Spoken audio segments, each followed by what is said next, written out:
இன்று செப்டம்பர் 8. இன்று சர்வதேச எழுத்தறிவு தினம். எழுத்தறிவித்தவன் இறைவனாவான்.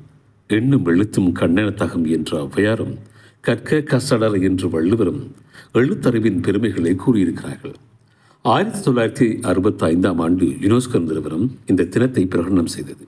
அதன் பின்னர் 1966 செப்டம்பர் 8 உலக எழுத்தறிவு தினம் என்று முதலில் அனுஷ்டிக்கப்பட்டது.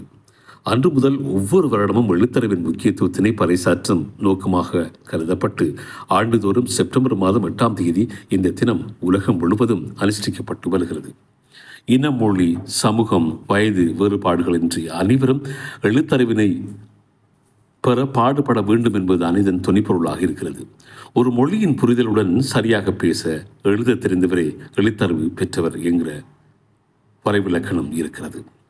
இது ஒருவரின் அடிப்படை உரிமை. எழுத்தறிவு பெற்றால்தான் ஜனநாயகத்தில் உரிமைகளை நிலைநாட்ட முடியும் என்றும் சொல்லப்படுகிறது. உலகில் 76.5 கோடி பேர் எழுத்தறிவு அற்றவர்களாக இருக்கிறார்கள் என்றால் ஆச்சரியமாக இருக்கிறதா? இதில் பெரும்பாலானோர் பெண்கள் என்றும் சொல்லப்படுகிறது. ஒருவர் சமூக பொருளாதார வளர்ச்சி பெறுவதற்கு எழுத்தறிவு அவசியம். உலகில் பாகுபாடின்றி அனைவரும் எழுத்தறிவு பெற வேண்டும் என்ற சிறந்த நோக்கத்தோடு ஐநா சார்பில் செப்டம்பர் 8 சர்வதேச எழுத்தறிவு தினமாக கடைபிடிக்கப்படுகிறது.